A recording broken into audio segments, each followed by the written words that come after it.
High, আমি doctor তনুজিৎ। আজকে আমি আপনাদের সামনে নতুন আরেকটি ভিডিও নিয়ে চলে এসেছি। আঙ্গুলের ফাঁকে ঘা।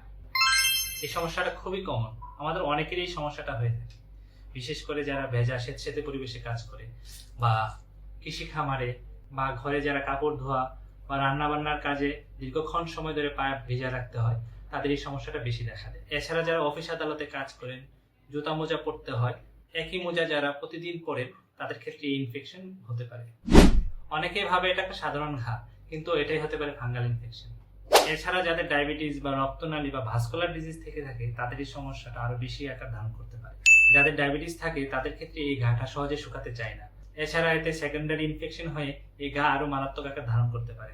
হতে পারে সেলুলাইটিস বা আরো মারাত্মক ইনফেকশন। কি কি লক্ষণ দেখা দিতে পারে? আঙ্গুলের ফাঁকে প্রচন্ড রকম চুলকানি, চামড়া নরম হয়ে যাওয়া বা সাদা চামড়া ওঠা, প্রচন্ড দুর্গন্ধ বের হওয়া। এছাড়া ইনফেকশন বেড়ে গিয়ে পুঁজ বেরোতে পারে। কখন ডাক্তার দেখাবে? পা ফুলে গেলে, প্রচন্ড ব্যথা হলে, প্রচন্ড দুর্গন্ধ ও ওখান থেকে পুঁজ বের হলে, একই সমস্যা বারবার দেখা দিলে, এবং বিশেষ করে যাদের ডায়াবেটিস বা রক্তনালী বা ভাস্কুলার ডিজিজ থেকে থাকে। অবশ্য এখানে আমাদেরকে একটা বিষয়ে সতর্ক থাকতে হবে। অনেকে নিজে থেকে স্টেরয়েড ক্রিম ব্যবহার করে থাকে, এতে সমস্যাটা আরো তীব্র আকার ধারণ করতে পারে। তাই এই সমস্যায় নিজে থেকে কখনোই স্টেরয়েড ক্রিম ব্যবহার করবেন না। অবশ্য ভালো কিছু অভ্যাসের মাধ্যমে আমরা এই সমস্যাটা থেকে ভালো থাকতে পারি। পা বেশিক্ষণ ধরে ভেজা রাখা যাবে না।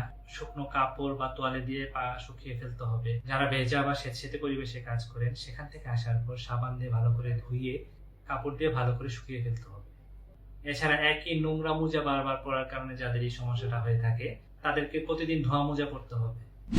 আঙ্গুলের ফাঁকের এই ঘাকে হালকাভাবে নেবেন না। বিশেষ করে যাদের ডায়াবেটিস বা রক্তনালীর সমস্যা আছে, বা যারা ভেজা স্যাঁতসেঁতে পরিবেশে কাজ করে থাকে। ভিডিওটি শেয়ার করুন। অনেকেই এটাকে সাধারণ ঘা ভেবে ভুল করে।